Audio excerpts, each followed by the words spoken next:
to kind of give the general idea here, let's imagine I have some distribution and I know its density, so I have some distribution p of x, or it could be a distribution of multiple variables, p of x1, x2, and so on.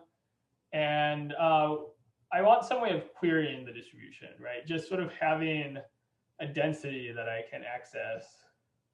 It tells me something, but it doesn't really tell me all of the questions that I want to know the answer to, right? I might want to know what's the variance of this distribution, what's the probability that x2 is bigger than x1, what's the probability that x1 is bigger than 0, right? These are all questions that I can't easily answer just from getting the density. And so the question is there some kind of nicer way of accessing the distribution other than just the density that will let me answer these questions? And right, so if we just have the PDF, we can't really answer these, but instead, let's suppose we had a bunch of samples. So let's suppose we had S samples that were all drawn from this distribution P that I care about. And just as a kind of notation thing, this, if I have these sort of parentheses superscripts, I'm using this to denote kind of different samples. And the reason I'm using superscripts, I know that's kind of weird because it might look like exponents, but I want to distinguish it from subscripts, which are kind of like different dimensions of a random variable or different variables in a model. So the subscripts are going to be sort of different variables within a model, and the superscripts are going to be different samples. So with that notation thing, let's suppose we have these samples, they're drawn from P. Well, then it's actually quite easy to answer these sorts of queries that we had above. Right, so if I have any function f and I want to know the expected value of f under the distribution P, I can approximate it by saying, okay, it's going to be approximately equal to just the average of f over my samples.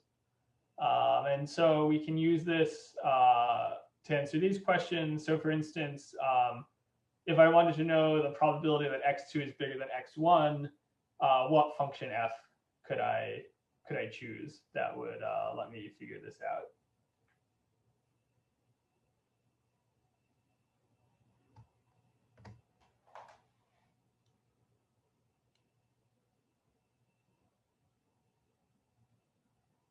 So any ideas? I want some function that's some f of x1, x2, whose expectation will tell me the probability that x2 is bigger than x1. I'll just be like using indicators. So like 1 where it's greater, 0 where it's not. Yeah, so we could just define a function that's 1 if x2 is bigger than x1 and 0 if it's not. And so that expectation will exactly give us the probability. So there basically what we'd be doing is we would just look at our samples and we'd be counting the fraction of them where that's true. So that's reasonably intuitive. What about the variance? What f would we want to choose if we were trying to figure out the variance of our distribution?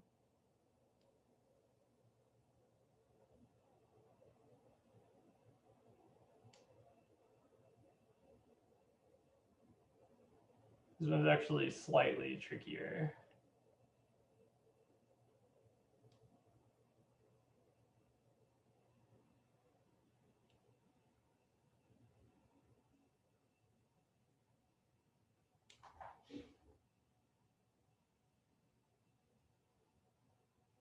So for the variance, we actually need a two-dimensional f. So we need to know both the expectation of x and the expectation of x squared. And that's because of this formula. I guess I'll type it in the chat, right? We know that the variance of x is equal to the expectation of x squared minus the square of the expectation of x. So if we know both the first and second moments, we know the variance. So that one's a bit trickier, but in general, most statistics or other properties you would want about a distribution you can get in terms of just the expectation across samples. And so this gives us this kind of interpretable, efficient way of representing a distribution that will let us answer most queries that we might want to make. And so that's why we're going to focus on sampling. And in fact, for those of you who like complexity theory, there's actually some complexity theoretic results that show that samples are, in general, a lot more powerful than just having the PDF. Okay, and then one final point to make here is just how many samples do we actually need? So let's suppose I have some function f, and for now, let's say it's bounded between 0 and 1. And I want to know how many samples do I need in order to, for this kind of finite sample average to approximate the true expectation to within error epsilon. So who knows the answer to this?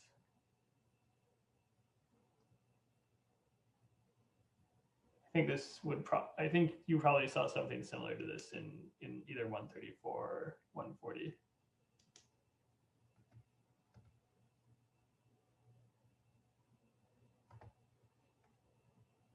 Oops, sorry, I didn't mean to go forward.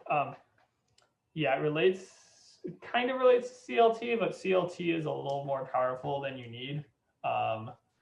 So basically, in general, if I have an average of n samples, the variance of that average is going to go down at a rate of 1 over n. So go down at a rate of 1 over n. And so the error is going to go at a rate of 1 over root n. So if I want error epsilon, I'm going to need about 1 over epsilon squared samples, because I need 1 over root n to be epsilon. So that's just a useful heuristic to keep in mind, is that if I want an error of epsilon, I need something like 1 over epsilon squared samples before I'm going to do well. Okay, so this is kind of the general idea behind sampling. And what we're going to do next is we're going to kind of go over various algorithms for actually obtaining samples from a distribution. But does anyone have questions about this kind of general idea before I move on? All right, can you repeat how many samples we need? You said 1 over epsilon squared. Yeah, you're generally going to need 1 over epsilon squared. And there's going to be a constant that kind of depends on the variance of f. So it's really going to be the standard deviation of f divided by epsilon squared. Standard deviation divided by epsilon squared. But yeah, it's going to scale as 1 over epsilon squared. Cool, thank you. Wait, Jacob, why do we need 1 over epsilon squared samples? Like, how do we get that? Okay, so this is let me actually kind of briefly switch from this screen to my iPad.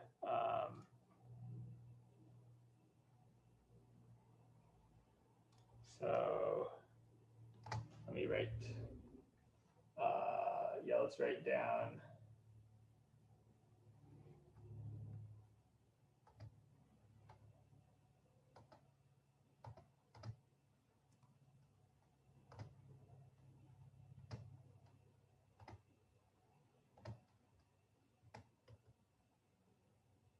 Jacob, I think you didn't share the screen. Oh, I did not share? Okay, thanks. Let me fix that.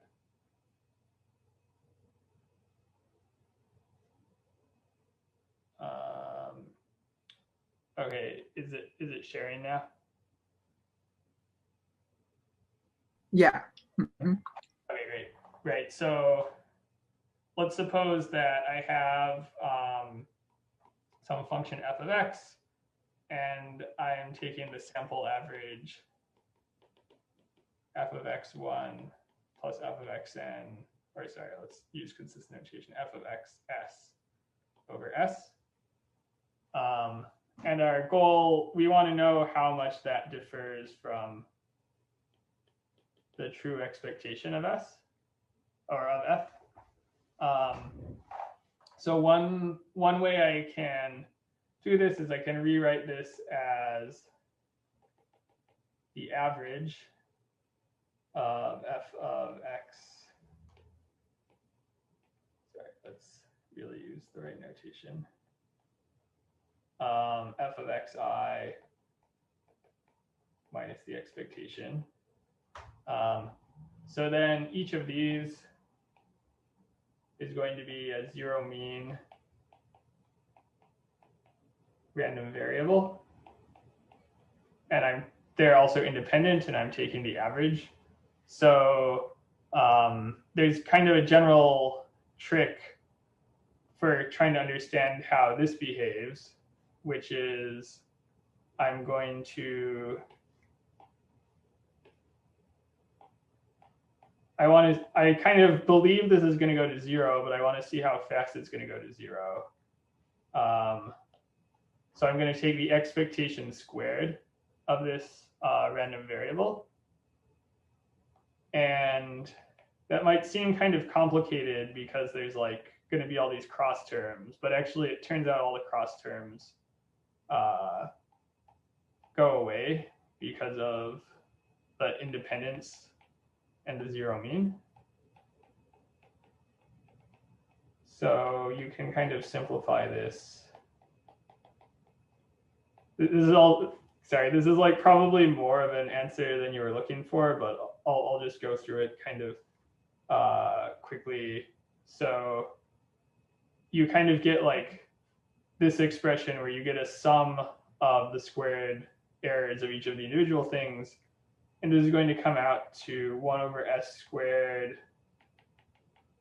times the sum of the variance of f of x divided by s. And then these cancel,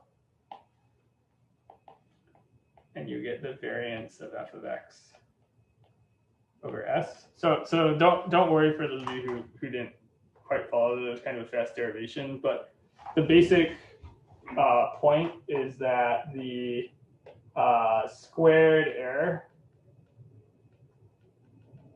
of the sample mean decreases as the variance of f divided by the number of samples. And so because of that, this is the squared error. So if I want error to be epsilon, that means the squared error should be epsilon squared. So I want the variance of f over s to be epsilon squared. That means I want s to be the variance of f over epsilon squared. So this is kind of the number of samples you're going to want.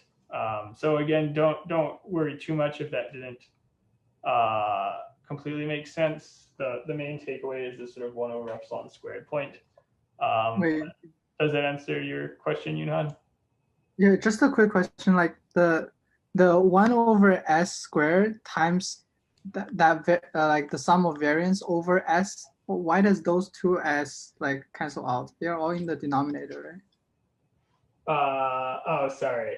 Yeah, that was there shouldn't. Sorry, the s's that cancel out are actually the fact that there's s copies of the variance in the sum, and Okay. And one of the two s's in the denominator. I see. Got it. Yeah.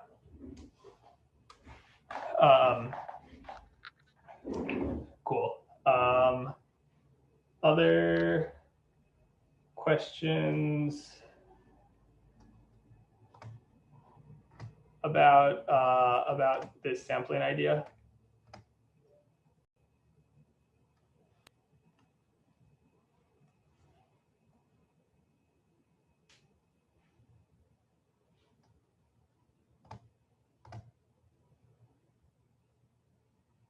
Okay. So like I said, today we're going to sort of build up some of the key ideas behind these sampling algorithms. So our eventual target, which we'll get to in the next lecture, is this algorithm called the Metropolis-Hastings algorithm, or also the Markov chain Monte Carlo algorithm. So this was named as one of the top 10 algorithms of the 20th century. So it's actually arguably one of the most important algorithms that you could learn about. But to get there, we're going to need some build-up. So there's two key ideas. One is a simpler sampling algorithm called rejection sampling. And the other is some ideas around Markov chains, specifically sort of convergence and stationary distributions. So you'll have seen some of this if you took 134 or 140, but not everyone has taken that, and we'll also need a few new ideas. So we'll do kind of a review or recap of that as well. So let's start with rejection sampling. So as a warm-up, let's suppose that I wanted to sample a two-dimensional random variable that's just a uniform distribution over the unit circle. So basically a uniform distribution over this blue region. So does anyone have ideas like how could I just sample uniformly from this blue region?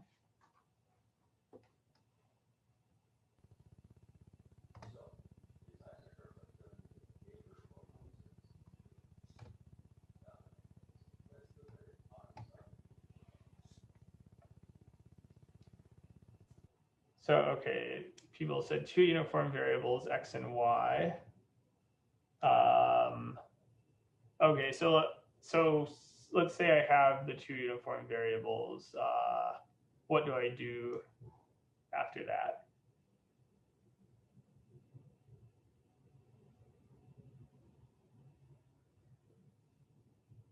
So actually, here's a hint. Like, let's suppose, like, a distribution that's easy to sample from is sampling from the unit square, right? So if I add in the gray region, and I just want to sample from the unit square, that's pretty easy, right? Because I just sample x1 uniformly between -1 and 1, and then I sample x2 uniformly between -1 and 1. So let's suppose I've done that. How could I sort of turn that into samples from the unit circle?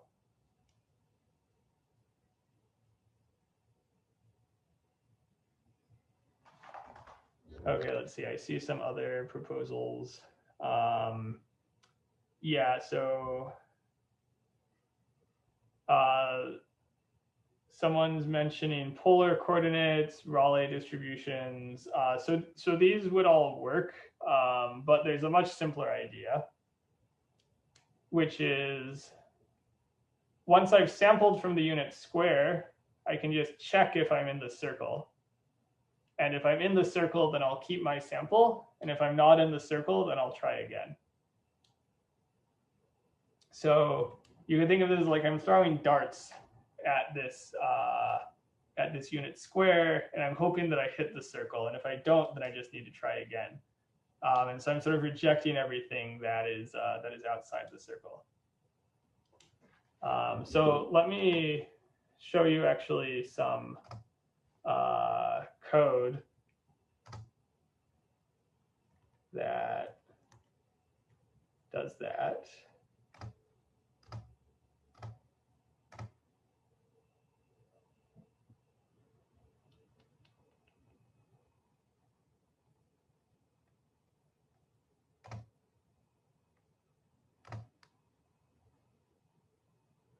Okay, there we go.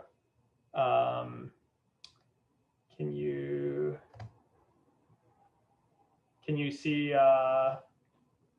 this Jupyter notebook?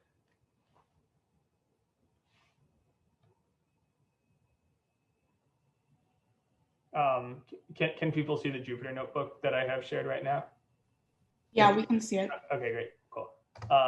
Okay, so this is just a Jupyter notebook to demonstrate this idea. So, right, so again, remember, we want to sort of sample from this region. So what's the way we can do this? Well, okay, so conceptually, what we can do is we can say,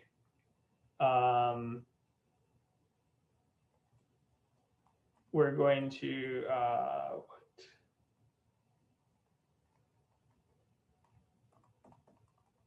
Oh, I see. That's, yeah, okay, right. So we're going to sample this. I wrote something weird, but this is like sampling, right? I'm sampling a bunch of pairs of random variables. So I'm sampling n pairs of random variables, and they're uniform between -1 and 1, because this gives me uniform between 0 and 1. And then I subtracted a half and multiplied by 2. So these are all uniform between -1 and 1. And then I'm going to look at which ones are inside the circle, meaning the sum of the squares of their coordinates are less than 1. Then I'm just going to remember which those are. That's the good samples here. And then I can answer various questions, right? So suppose I wanted to know the variance of the first coordinate. Well, I can just I can approximate that the way we saw before, basically by taking the variance of the first coordinate of the samples. And right now I'm taking 400 samples. So we can get some idea of whether this is enough by looking at how stable this estimate is. So it says like 0.267. This time it was 0.253, 0.247. So it's kind of doing okay. It's like within 0.01. If I only did 40 samples, it starts to be worse, right? You can see like it was 0.2 this time, 0.22, 0.3. So this one's only kind of right to within 0.1. Hopefully this won't crash my computer. 40,000 samples. Then you've kind of completely tiled it. So this is kind of the basic idea behind rejection sampling is you have some kind of some target you want to hit, and you make proposals and you sort of accept if the proposals hit the target. And we'll see in a second how to generalize this to much more complicated settings than just this circle. Okay, so let's think about a slightly more complicated density. So let's suppose that, okay, so before I was just trying to like hit this circle. Well, let's suppose I actually want to sample from some density. So let's suppose I want to sample from this density right here. So it's P of x is proportional to x times 1.5 minus x times sine of x for x between 0 and 1.5. So I've kind of plotted this this density here. Can anyone think of ways that we could try to sample from this kind of target distribution using this rejection sampling idea?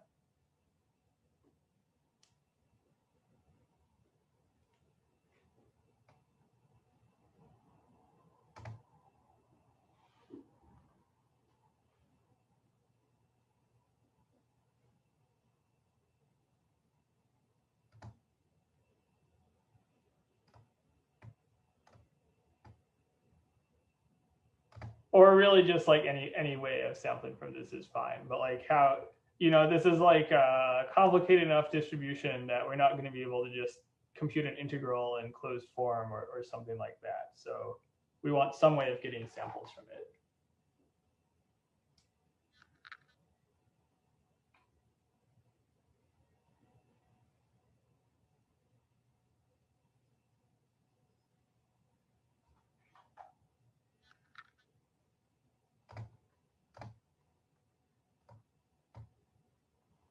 So I see sample x and y, then check if it is in the distribution. So how would we, what do you want to do for sampling y? Like what distribution, or like where does y sort of show up here?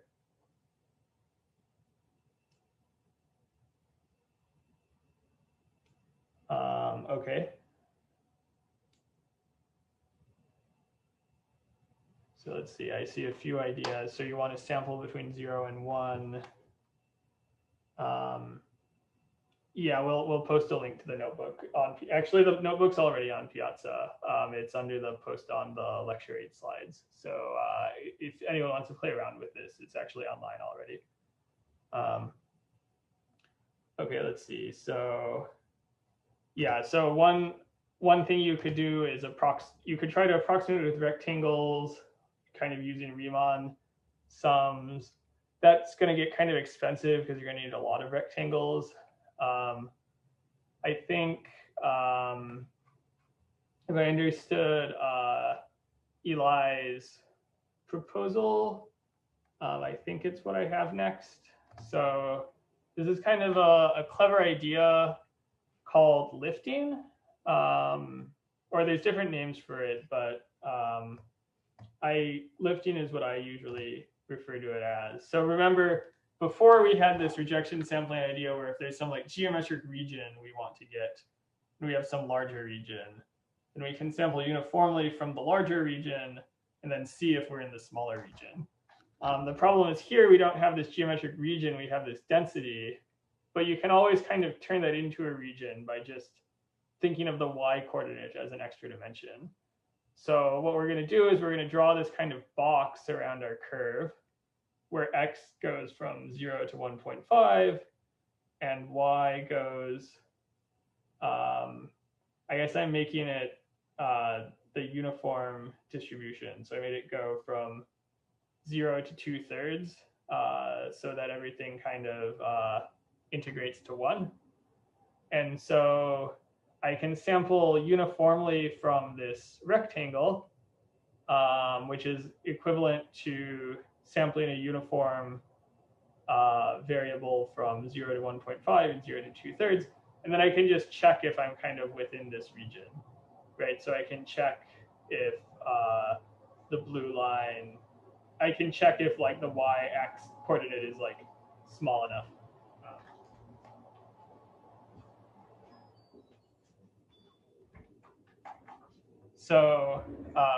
So this gives us a way of kind of doing this sampling. And so the simplest way to do this is like you sample x and y, but you can also think of this conceptually as first I sample x, and then I'm going to accept with probability that's proportional to the height of the blue curve. So this is kind of the idea that lets us reduce sampling from a density to sampling from a region. We're going to basically sample from the orange region and then accept if we're in the blue region. So here's some code to do this. So what am I going to do? We'll make a bunch of proposals. So we're going to sample a bunch of x coordinates uniformly from 0 to 1.5. And then I want to accept with a probability that's proportional to this blue height. So I'm going to have this accept probability that's equal to this sort of target distribution. And then I'm going to accept with that probability. So this is just some code to have a binary variable that checks whether I actually accept. And then just to keep track of things, I'll see how many I accept, and then I'll return the proposed samples that got accepted. So that's kind of the idea. And if we run this code, here's a histogram of the samples I got out in blue, and orange is the actual true density. You can see that it matches pretty well. And one thing to keep in mind is how many samples did I actually get out. So I made 10,000 samples. I only accepted 2,400 of them. So this is a little bit inefficient because I'm only getting kind of one real sample out for every 4 proposed samples that I make. It's not like terrible, like 4 to 1 isn't, you know, if it were 1,000 to 1, I'd really be in trouble. But maybe I can do better. So are there any questions about this kind of more general version of rejection sampling? How do you choose the width of the rectangle? So in this case, there was kind of a natural way to do it because the distribution was 0 outside of 0 and 1.5. So I kind of chose it to be large enough to contain everything. Now you're kind of bringing up a good point, which is not all distributions are going to be contained within some small region like that.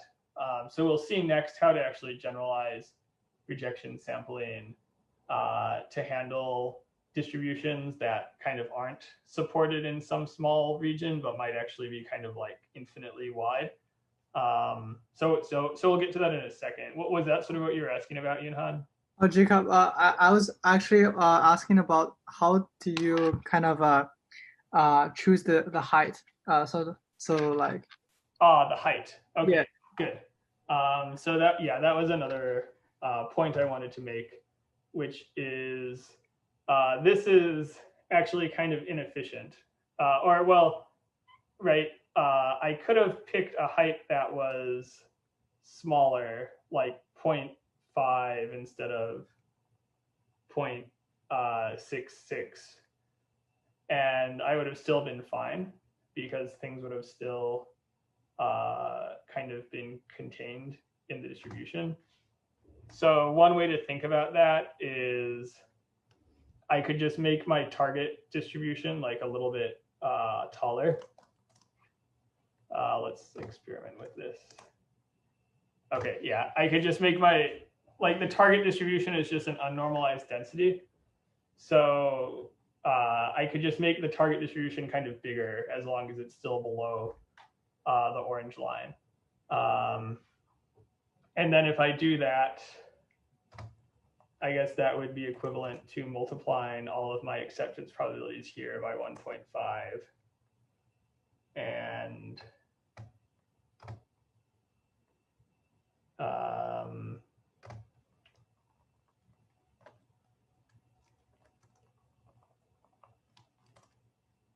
And you can see it's still sort of fine.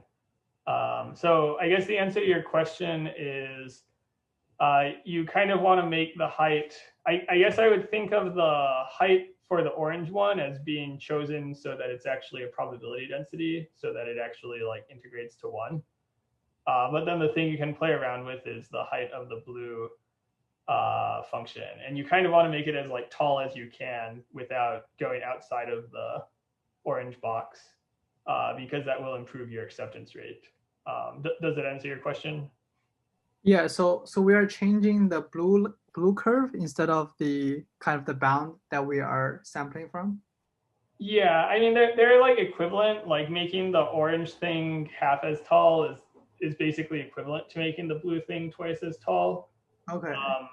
But the way that, at least like the way I think it's useful to think about this in your head is the orange curve is a normalized probability density that I can actually sample from. And the blue curve is an unnormalized probability density that I'm trying to get samples from. And so the blue one, since it's unnormalized, it doesn't have to integrate to 1. So I can kind of make it like taller or shorter, and everything will be equivalent. And then the orange one stays the same. But if you can think about it the other way as well, if you refer to, I just find this way to be a bit simpler to think about, since that way orange is kind of always a real probability distribution.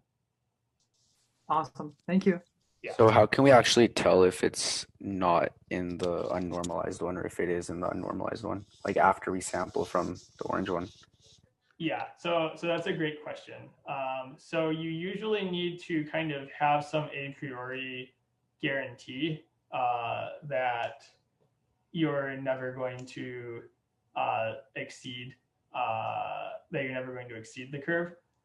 But also something you can check, which is usually good to add in as an assertion to your code, is that your acceptance probabilities are never bigger than 1. Because if you try to accept things with a probability bigger than 1, that's going to be a problem. So you might notice I kind of have this, I didn't make it an assertion, but I have this like print line in my code right here where I look at the maximum acceptance probability. And let's suppose we replace this like 1.5 with like 10.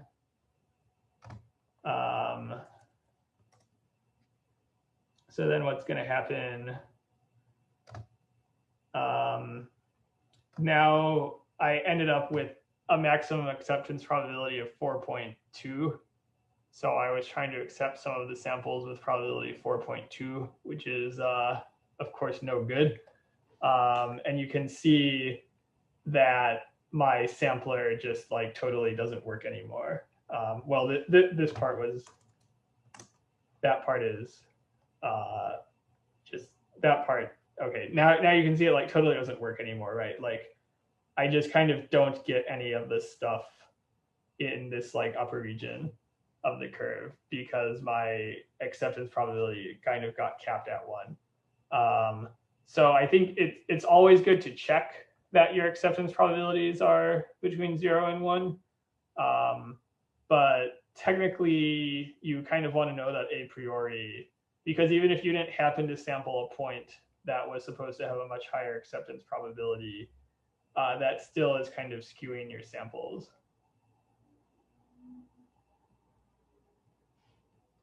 Does that answer your question? Yeah, it does. Thank you. Great. Yeah, these are great questions. So definitely keep them coming. Let me check. Were there any others? Okay, it looks like no. Okay, right. So to recap, we kind of can do this lifting to add this extra dimension. And then there's kind of two ways of thinking about it. One is I could think of it as I'm sampling uniformly from this orange rectangle and then checking if I'm within the blue region. But another way is you could think of it as I'm sampling a random variable whose density is given by the orange rectangle. And then I'm deciding whether to accept those samples by looking at the height of the blue curve relative to the orange curve. And here, those are kind of equivalent. But this second way of thinking about it is a little bit nicer for generalizing things. So we'll see that in the next example. So let's suppose that we actually have something whose density is not sort of nicely contained in a box, right? So let's say we want to sample from a density that's proportional to e to the minus x times the absolute value of the sine of 2x for across all positive real numbers x. So if we do that, we can't use a uniform distribution, right? Like any box we write down is going to miss out on the tail. So, you know, you could try to have like a wider and wider box and approximate things that way. But that's kind of not great. Like that it's always going to only be approximate and it's going to be pretty expensive. Fortunately, there's a nice way around this that kind of generalizes this previous idea of having kind of like a uniform proposal distribution. Can you think of a nice kind of proposal distribution? So a nice analog of the orange curve from before that's not uniform, but is distributed in some other way that will be useful for this density.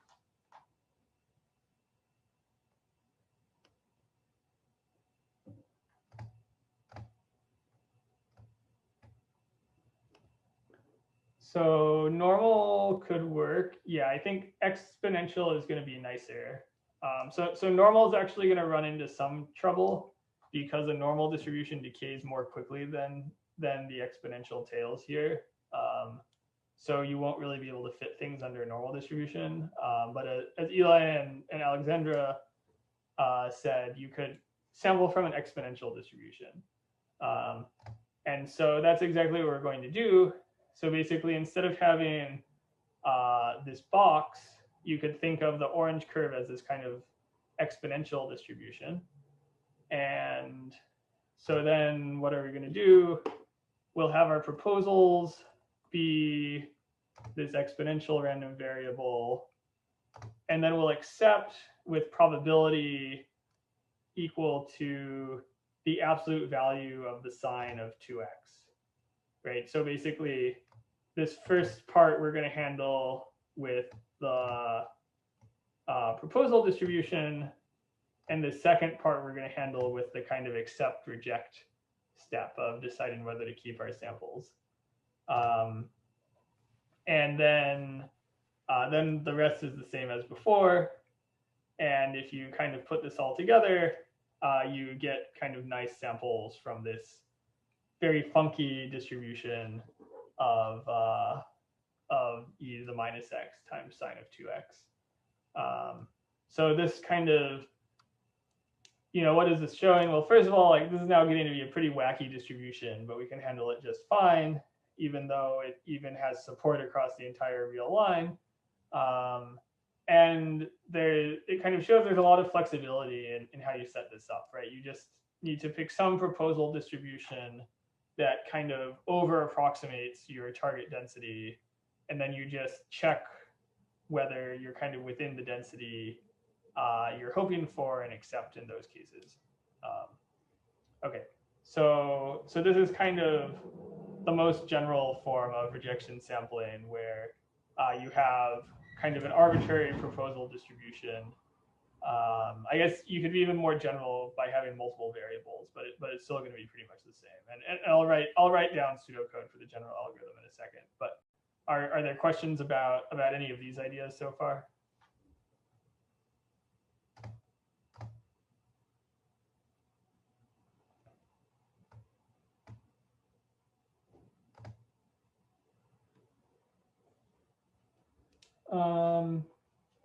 Okay, so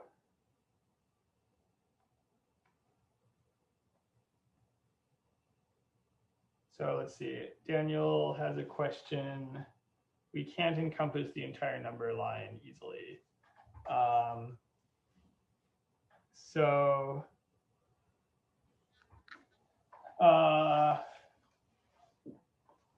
Well, okay, let me draw a picture that I think might help. So let's go back to, let's see,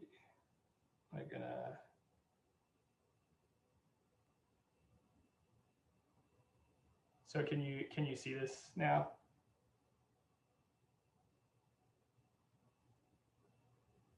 Okay, so let's go back to this. So, right, so the distribution we want to sample from is this kind of funky exponentially decaying sine function. And so the point is there's this distribution, right, x of negative x, that kind of over approximates our blue target distribution. So there's two ways to think about this, right? So first of all, there's the geometric idea, where really for the orange, I'm going to sample x, y, where x is drawn from this exponential 1 distribution, right? So then I get some sample x, and then I need to sample uniformly y up to that height.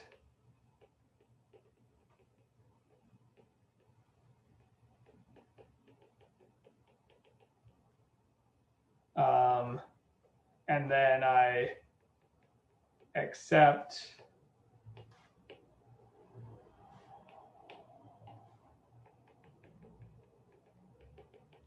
if y is less than e to the minus x sine of 2x, right? So that would be like doing the like purely geometric picture. But the point is, like, these last two steps are kind of redundant because there's this e to the minus x in both cases. so it's a simpler, like I can kind of combine them, and then it's just saying x is drawn from exponential 1, and then you accept with probability sine of 2x. But in both cases, what I'm doing is I'm trying to kind of sample from like under this orange curve and then keep the cases where I'm within the blue region. I'm not quite sure if I answered your question. Does that clarify, or do you still have the question? I guess I'm just confused because I thought the whole reason we did this was that we couldn't implement a methodology where we were able to sample between 0 and infinity because we'd always have to have some finite like box width. But then it doesn't seem like we've actually worked around that here, except for the fact that the SciPy implementation of exponential sample takes that into account. I see. Okay, right. So the alternative I was comparing to was you could like have this box like this, and then sample like uniformly from 0 to some like large number like L, and then kind of like accept with probability proportional to the density. And I'm saying like that's kind of no good because you're always leaving off some right tail. But I wasn't saying that like you fundamentally can't sample distributions from the real line. Sampling an exponential distribution. Now I'm forgetting how you do it, but I think it's something like you take the log of a uniform distribution and you get an exponential distribution. So I mean, SciPy kind of does that under the hood. Yeah. Okay. Yeah. Jake said you take the negative log of a uniform distribution, you get an exponential distribution. So I guess we haven't talked about how to sample from stuff like an exponential distribution, but there are ways of doing it, and SciPy does it under the hood. But that wasn't really the point I was trying to make. I was just trying to say that if you only ever can sample from uniform distributions as your proposal step, then you're gonna be in trouble because you're always gonna have to like chop off this tail. So we want to consider sampling from other distributions too. That makes sense. Thanks. Okay, cool.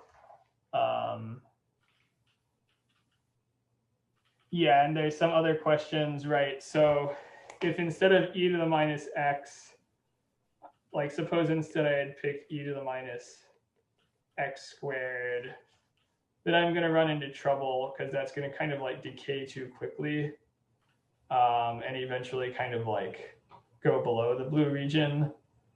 So I need to pick a distribution whose tail is kind of slowly decaying enough that it contains the entire density. And as Wesley points out, yeah, we're going to need prior knowledge about that in order to make a good choice. So with rejection sampling, you need a little bit of prior knowledge because you need to know that your proposal distribution is kind of an upper envelope on the target distribution. So to kind of generalize that point, here's kind of the general form of rejection sampling.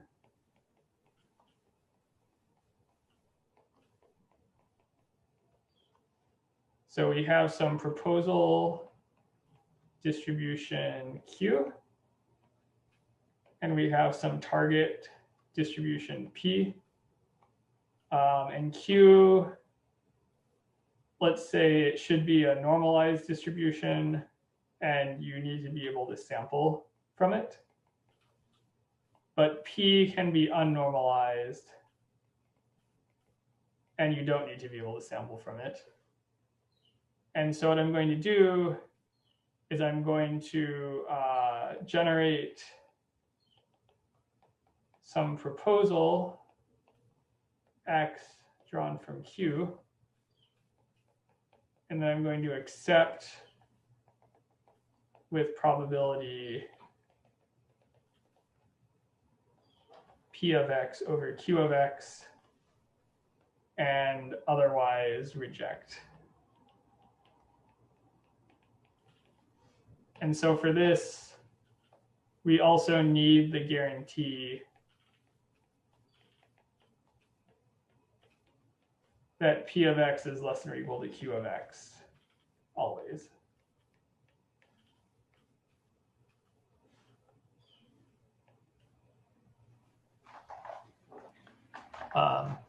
So this is the general algorithm, and the efficiency of, like, there's also this question of efficiency.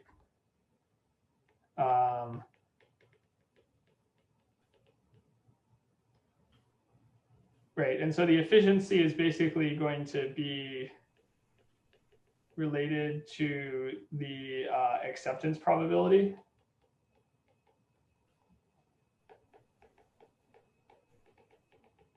Right, so if that probability is really high, if it's close to 1, then I'm super happy. If it's way less than 1, then I'm going to be sad because I'm going to need a lot of samples. So I also included in the slides the algorithm. So this is what we just wrote on the board about the proposal and target and accepting with probability P of X over Q of X. So that's just for your convenience. So just to kind of summarize what we've just learned with rejection sampling, the things that are nice about it are it's a pretty simple algorithm, right? This is just a few lines of code. You can use it with many pairs of densities, and it provides exact samples, right? It exactly samples from the target distribution P. The kind of downside is it can potentially be slow. So I guess the examples I gave here, the acceptance probabilities were okay. Like they never really went below 20%. But if you start adding more and more variables, the acceptance probability tends to decay exponentially with the dimension of your problem. So if I have a 50% acceptance probability in one dimension, I might have like a 25% in 2 dimensions, and like less than 1 in 1,000 if I'm in 10 dimensions, and it's just going to get worse and worse. So this is a big problem with rejection sampling, is it doesn't scale well to high dimensions. And the other problem, it's not a huge problem, but you need this kind of a priori knowledge that that P is less than Q everywhere. Okay, so that's rejection sampling. So the next thing I want to do is I want to start on Markov chain. So we'll also continue this next time, but I want to kind of just introduce some concepts and intuition for you. So Jacob, can Yeah. I ask a quick question? Oh yeah, So- of course. Before the break, you talked about efficiency. Mhm. I mean, that is related to the acceptance probability. Mhm. Like, can you elaborate a little bit on the efficiency? Like, how does efficiency play in this part? Okay, right. So let's suppose that my acceptance probability is 30%, and I want 100 samples. Or sorry, let's say my acceptance probability is 1/3, and I want 100 samples. And I want like 100 actual samples at the end, so 100 samples that actually got accepted. Then the number of samples that I'm going to need to propose in the first place is going to be 300, because only 1 in 3 of them are going to make it through. And suppose my acceptance probability was 1%, and I want 100 samples, then I'm going to need 10,000 proposals for 100 of them to get through. And so in general, the number of proposals I need to make is going to scale as 1 divided by the acceptance probability. So lower and lower acceptance probabilities are going to mean more and more proposals, and that's going to determine the efficiency of my algorithm. So that's why they're related. I see. So the acceptance probability is dependent on the proposed distribution that you kind of picked, right?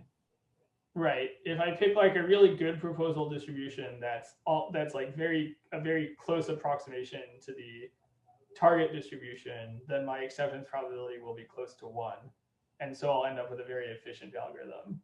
But if I have a very bad proposal distribution that's kind of very far from my target distribution, then I'm going to need many, many proposals before I get an acceptance. Okay, got it. Thank you. First, just a reminder, what is a Markov chain? it's this kind of sequence of random variables where the distribution of the kth random variable depends only on the one right before it and not on stuff further back in the past. So it's kind of this distribution, it's this like memoryless sequence where each thing only depends on the thing right before it. And we've actually seen these already in one context, which was for these hidden Markov models for the ice cores. But that's sort of using Markov chains as a probabilistic model of data. We're actually going to think of a Markov chain as a way of analyzing an algorithm. So you could imagine an algorithm is a Markov chain if it's kind of just generating these samples, and each sample only depends on the one right before it. And any such Markov chain can be defined in terms of a transition distribution, which we'll call A, that tells you what the probability of your next state is conditioned on the previous state. And actually, we need a little bit more than that. We also need to know what the initial state should be. And technically, A can potentially vary with the time step t. But here we're going to ignore that. So we're only going to consider Markov chains where you always have the same transition distribution. So here's a few examples. One example is a random walk on a graph. So if I have some graph and each point in time, so I start at some node, at each point in time, I randomly move to one of my neighbors, and then I keep doing that. That's a Markov chain.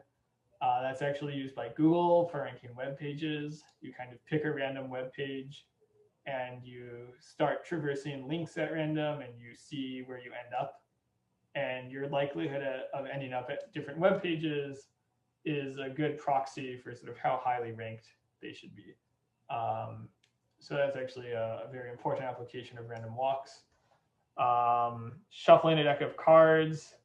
So if I sort of pick up a deck of cards and I shuffle them, and then I do that again, and I do that again, each shuffling step you can think of as one transition in this Markov chain.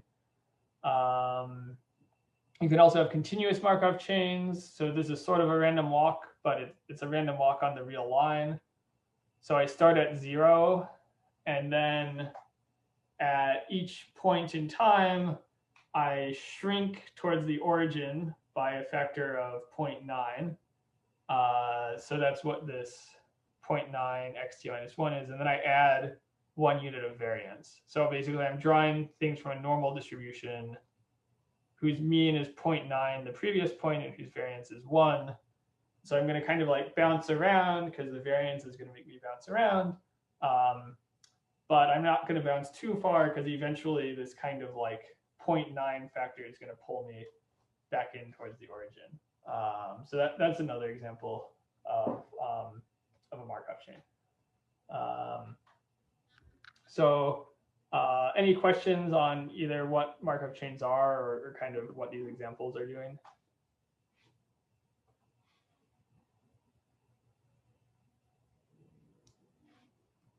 Okay, so there's one really important concept associated with Markov chains, which is called their stationary distribution.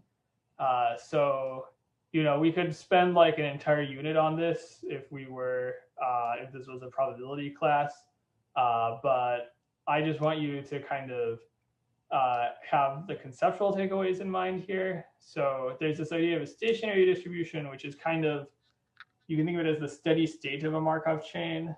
So it's kind of what state you end up in if you run the Markov chain for long enough. So to be slightly more formal about this, all nice enough Markov chains have the property that if t is large enough, so if you take enough time steps in the Markov chain, then the distribution over the tth state is almost independent of where you started. And in particular, it converges to some distribution, which we'll call p bar of x as t gets really large. And this p bar of x is what we're going to call the stationary distribution.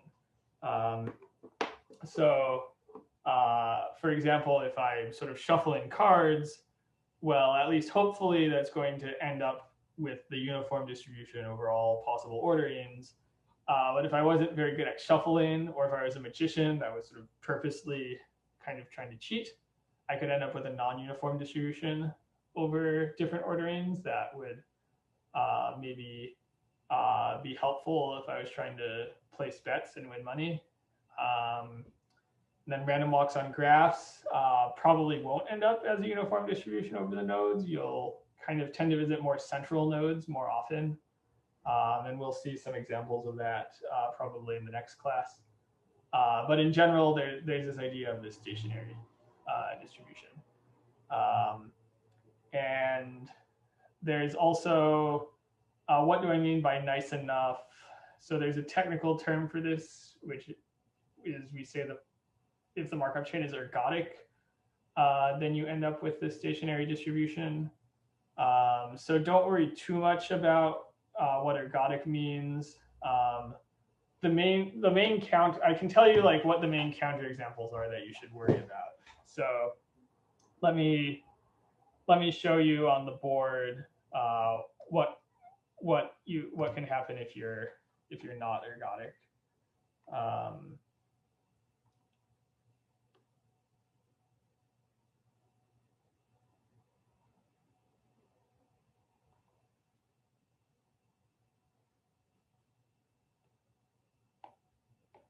So let's think about Markov chains in terms of random walks on a graph.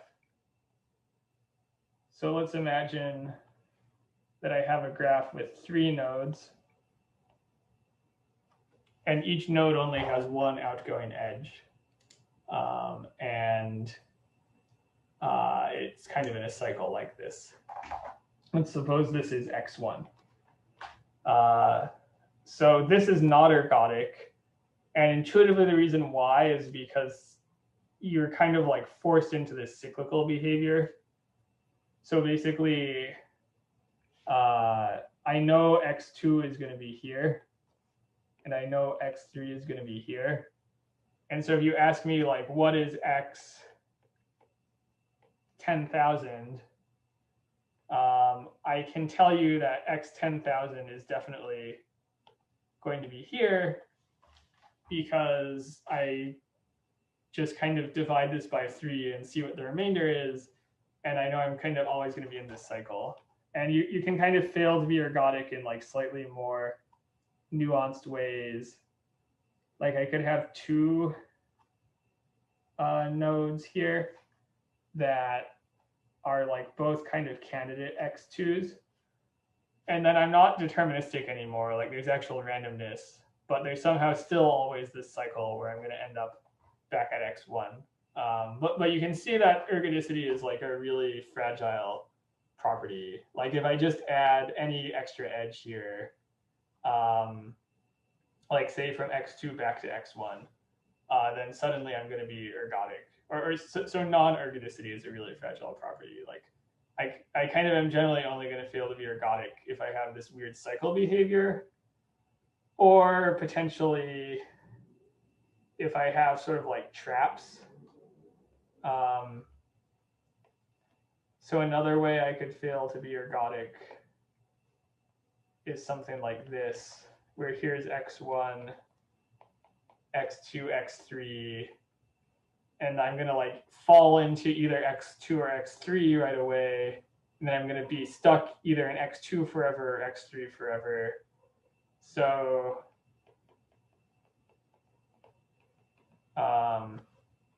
you can be not ergodic because of traps, or not ergodic because of cycles. And there's a way of kind of formalizing this, but don't, like, I wouldn't worry about it. But the point is there's this condition called ergodic that basically says there's no cycles and no traps. And as long as that's true, you're going to end up having this, this property of the stationary distribution.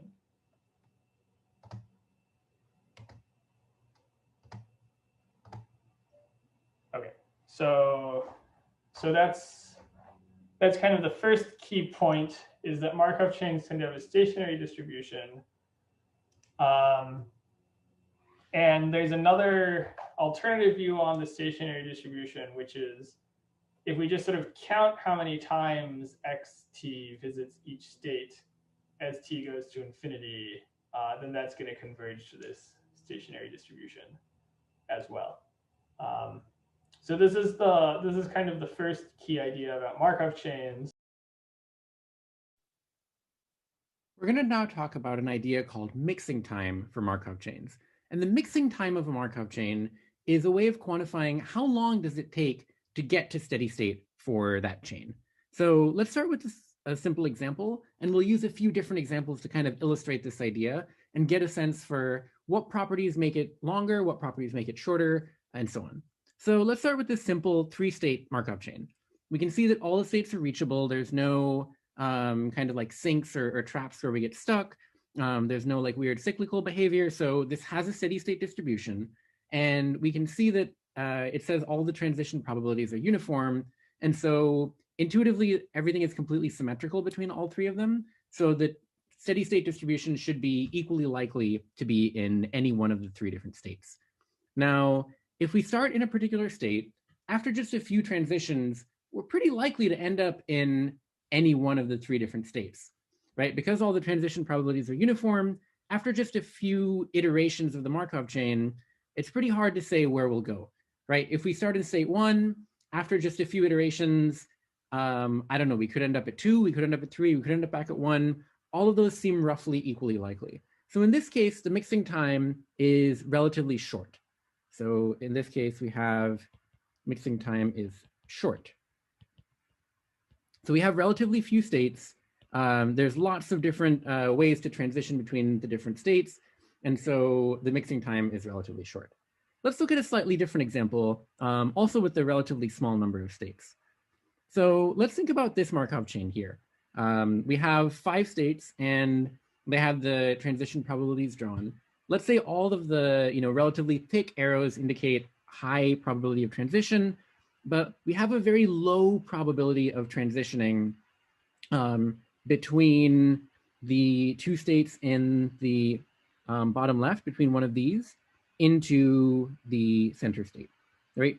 These transitions all have very low probability of happening. Let's say it's like 0.001. Now, let's suppose that we look at this and we say, well, okay, if the transition probabilities for all the dark arrows are the same, and for the 2 light arrows are also the same, then overall, we should say that there's some symmetry here, right? In the steady state, the probability of ending up on the left should be pretty similar to the probability of ending up on the right, just by symmetry, right? It's sort of intuitively, there's no difference between the left and the right. So if we run for a very, very, very long number of steps, we should expect that it's hard to say whether we'll be in the left or the right. Now, let's suppose we start in, I don't know, let's say we start in this node here, right? The node I've highlighted in pink. Now, if we start here and we run for several iterations, well, we're probably going to stay on the left side of this Markov chain because we're probably going to, transition between the 2 nodes on the left. It's very unlikely that we're going to take this transition to the center, and that transition to the center would take us over to could possibly take us over to the right side. So it'll take a large number of steps before we can get to the center and before we can get to the right side. Similarly, if we start on the right side, we'll probably end up stuck there for a while. So here, the mixing time is much longer. So mixing time is longer. Longer mixing time because of the structure of the Markov chain, right? The structure has, they're not quite sort of places where it makes it so that there's no steady state distribution, but it's easy to get stuck in certain states for a pretty long time, right? Has places to get stuck in. So anytime we have a place we can get stuck, that leads to an increase in mixing time. Okay, let's look at another example, this time with a general number of states. Let's say we have n states, right? And the transition probabilities look something like this. When we're in state K, we can either transition to state k plus 1 or k minus 1, right? It's sort of a simple, if we're in state 10, then the only possible things for the next step are 9 or 11. Now, in this case, if we start in state, let's say 3, and n is 1,000,000, then it's going to take a long time to reach steady state, right? And before we go into that, what is the steady state distribution here? Well, it should be uniform-ish, right? There might be some weird effects at the edges where maybe there's like some case where the edges have higher probability, but overall it should be maybe, not that far from being uniform. If we run it for a very long number of steps, let's say, n is 20, and we start at state 3 and we run for 1,000,000 iterations, it's pretty hard to say where we're more likely to be or less likely to be, right? So it's uniform-ish. It's not exactly uniform because of edge effects, but it's close to uniform. But if n is 1,000,000 and we start at state 2, it's going to take a pretty long time before we end up in a place where we can say, yeah, like the distribution is pretty uniform, right? Because from 2, it's going to take a long time to reach the states that are higher numbered. So in this case, the mixing time is relatively long. So there's a high mixing time because there aren't that many different ways to move between the different states, right? From any state, you can only move to states that are pretty close to you. So no quick way to jump between states.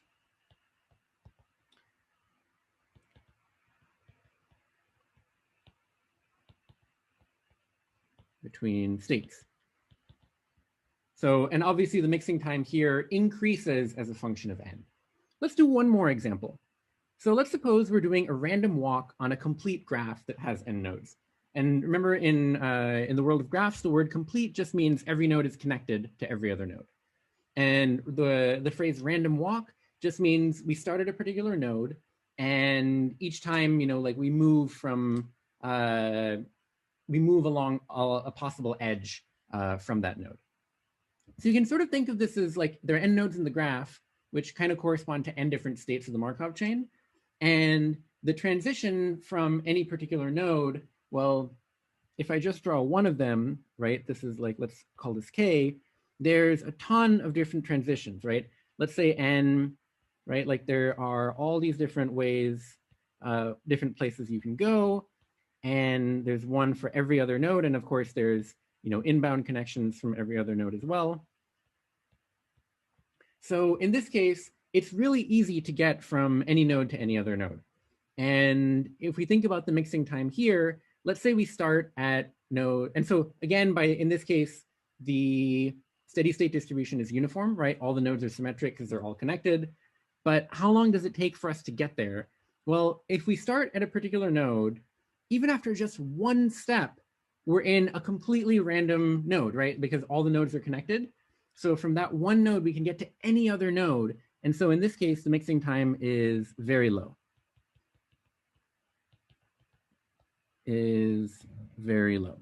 And so what have we learned? We've learned that number one, the more tight, the more densely connected your states are, the lower the mixing time. Having these sort of this ability to get trapped in areas and not being able to get out, getting trapped and sort of having a low probability of getting out, that can also lead to longer mixing times. And this sort of example one is actually a special case of the last one, right? It's sort of a fully connected graph with 3 nodes. And so here the mixing time is short. So that's kind of an intuition for mixing time. There are ways to quantify this that are beyond the scope of this class, but hopefully that gives you a flavor for the different things you can do with mixing time. And we'll see why this is useful when we start talking about Markov chain-based sampling algorithms. And this is how, now I can sort of start to tell you how this is going to relate to rejection sampling. So the basic point is that what I'm going to do, and again, this is going to be in the next class, what I'm going to do is I'm going to form a Markov chain whose stationary distribution is not my target distribution. It could be whatever. It's just going to have some arbitrary stationary distribution. But I'm going to come up with some Markov chain And then I'm going to modify the Markov chain by sometimes rejecting the proposals. And by rejecting, I'm just going to stay in the state I was in before. So I'm going to sometimes not move at all. And I'm going to have this like rejection, accept, reject step. And we're going to see that if you kind of pick that accept, reject probability carefully, then if you give me any Markov chain, I can kind of fix it so that its stationary distribution is the distribution that I want to sample from. And then I can kind of just look at all of these different time steps from the Markov chain, and that's going to kind of act as samples for me.